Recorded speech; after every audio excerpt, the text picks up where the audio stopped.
Assalamu alaikum. May peace be upon you all, and still good morning.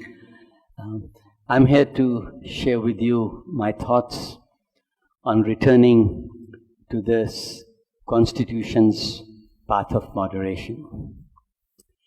Our nation seems to be undergoing some turmoil or turbulence in the area of race and religious relations, and in our partnership with our sister states of Sabah and Sarawak. It was not always like that. Till the 80s, for about 30 years after Merdeka, we were regarded as a shining example by many nations of Asia and Africa as an exemplar of successful intercommunal relationships. Sadly, we have regressed. But it's not late. It's never too late to repair bridges of friendship, to tear down the walls of separation and suspicion, and to restore the spirit of 1957 and 1963. What was this spirit?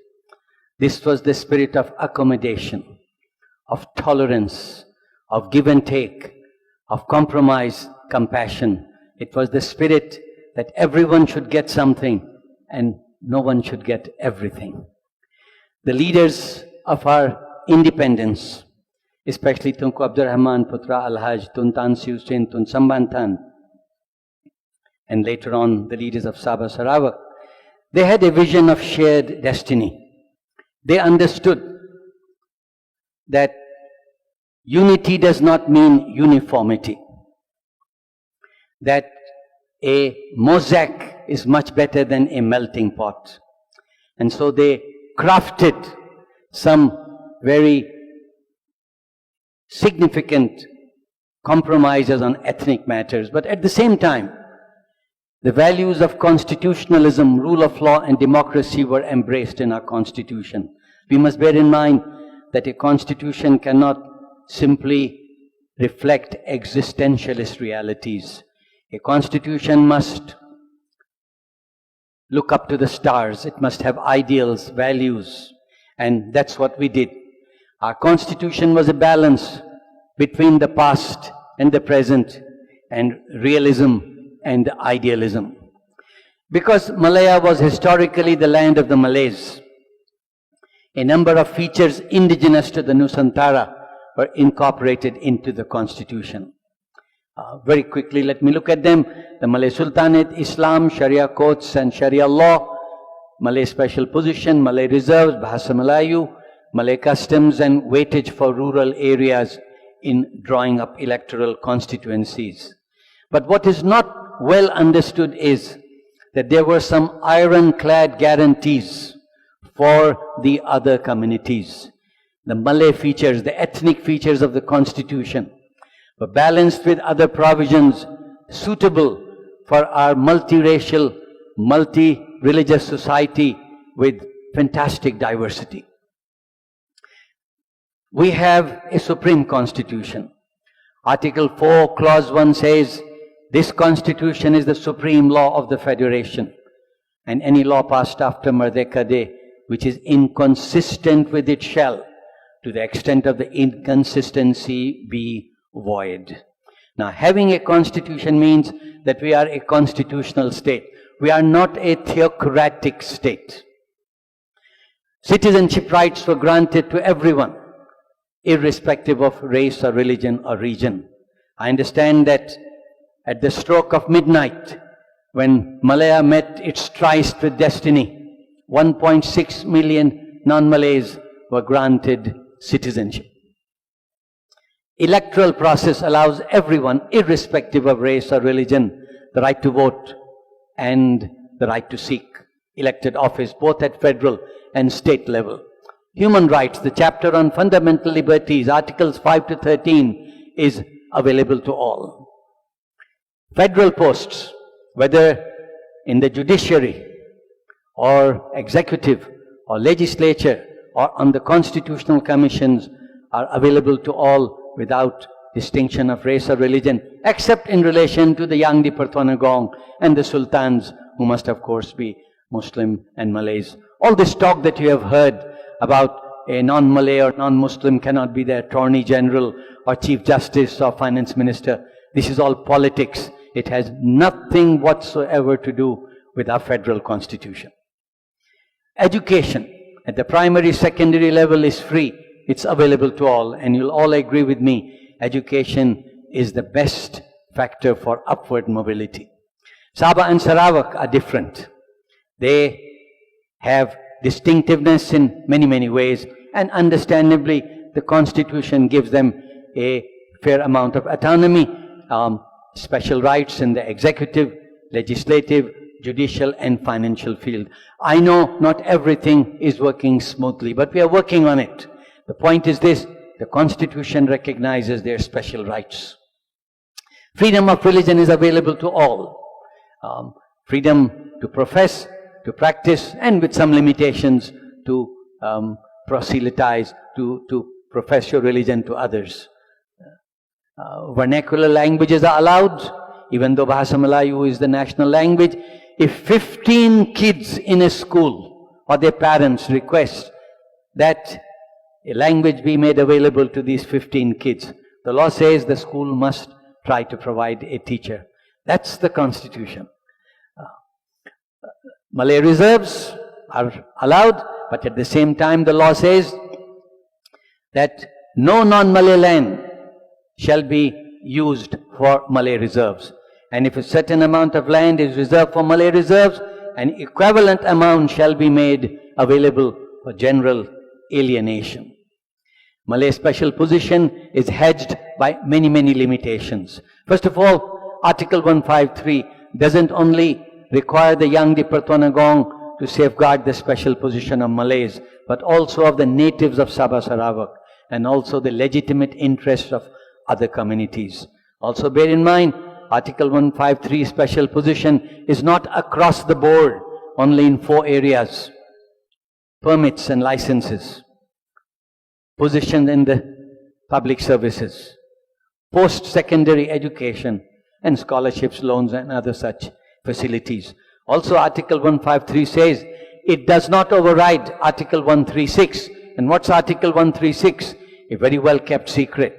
Article 136 says, in the public services, there shall be no discrimination on grounds of race. So what does that mean? 153 and 136 together. A constitution must be read as a whole. The overall effect is, at entry point, reservations are allowed, quotas are allowed, but once a person is in the civil service, in the public service, there should be no discrimination. That's what our document of destiny says. Cultural diversity, we are a beautiful mosaic. We are allowed to maintain our cultural names, unlike in some other societies where you cannot maintain your cultural name, you have to adopt more national names. Our dances, our cultures, our music, our food, our dresses, our languages, our religions, we are allowed to keep them. Religious, racial and regional associations are allowed. In 1957, when Malaya began its journey, we were a little bit like the colors of a rainbow. Maybe separate, but not apart. Secularism and religion live side by side. We are not a theocratic country because we have a supreme constitution. At the same time, we are not a full-fledged secular country because we have Islam as the state religion, and the state is allowed to promote this religion. Now, what are we then? We are hybrid. We are pluralist. We are mixed. And I don't think that's a bad way of doing things. Politics of accommodation. 61 years of Merdeka, 2 years before that. So 63 years, those who ruled the country shared power with others. There was a spirit of accommodation. An absence of the kind of zeal, political zeal or ideological purity that in many other countries has caused a great deal of problem. We use the economy to unite the people. Malaysia was globalized long before globalization. Import-export was allowed. We had an international economy. The private sector, mostly dominated by the non-Malays, the public sector dominated by the Malays, worked closely together to give us prosperity as well as stability. And without doubt, the non-Malay contribution to the growth of our economy has brought us prosperity as well as stability.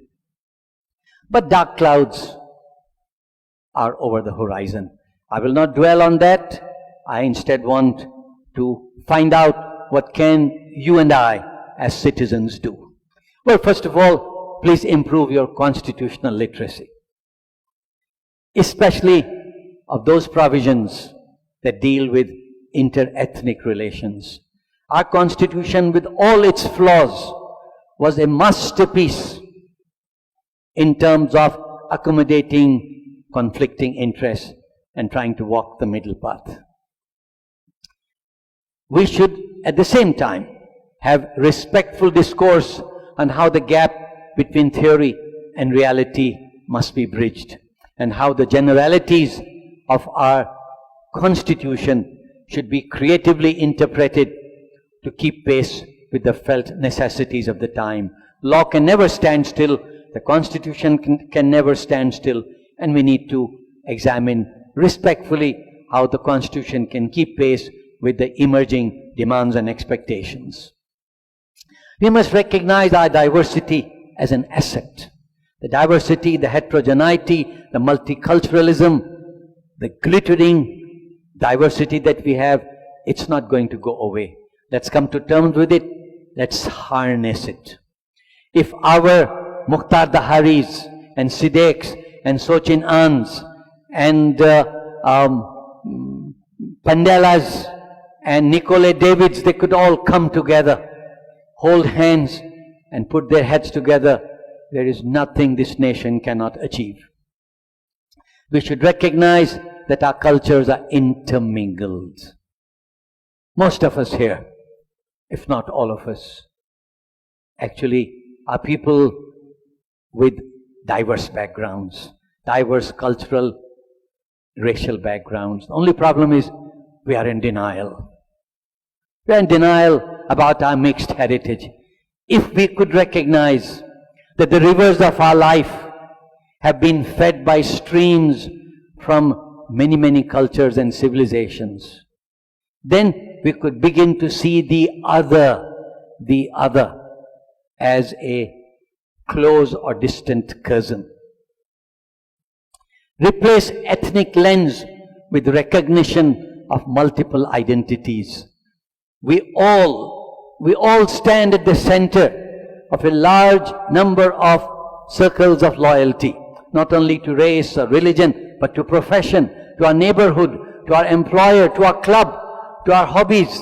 Multiple identities. Let's emphasize that and build bridges with others in each of our circle of loyalty. We must abhor racism. By racism I mean looking down on other races or religions, having a hatred for them, trying to keep them down.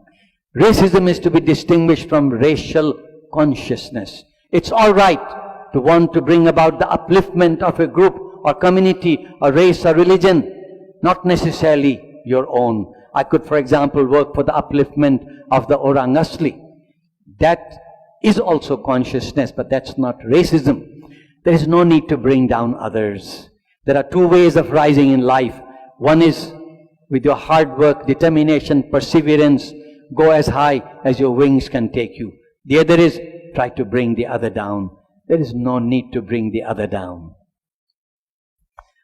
Adopt moderation as a way of life. By moderation I mean absence of extremism, a willingness to reconcile, a willingness to listen, to harmonize conflicting interests, the middle path. Recognize human rights for all. The timekeeper is showing me the lights, but I forgot to tell them I'm colorblind. My whole talk is about being colorblind. Anyway, I'll compromise with you. I'll walk the middle path. Just give me half a minute more. Recognize human rights for all. Not only my rights, the rights of others. the first function of freedom should be to free someone else. Welcome social engagement, but accept differences. There are no absolute truths. Whenever you have an opinion, please accept someone else may have a different opinion. The garden of knowledge has many, many views. It depends on which window you are looking through. While venerating our religion, we must not condemn other faiths. We must not stereotype any race or religion. Please separate the faith from the faithful. There are in every religion, every race, there are good people, people with hearts that are full of love. Don't stereotype. And we must be the change we wish to see in the world. Stand up and be counted. If you are prepared to stand up and say, wait a minute, this is wrong, that will have a ripple effect. Many others will do the same. Don't forget, in the desert sometimes a sand dune grows around a blade of grass. Don't wait for the law to give us freedom. It's not the law that makes us free. It's we that make the law free. And choose love over hate, moderation over extremism, build bridges, not walls. And as you walk through the meadows of your mind, let us confront ignorance with knowledge, bigotry with tolerance, isolation with the outstretched hand of generosity. May God be with you. I pray that the nation is safe in your hands. Thank you very much.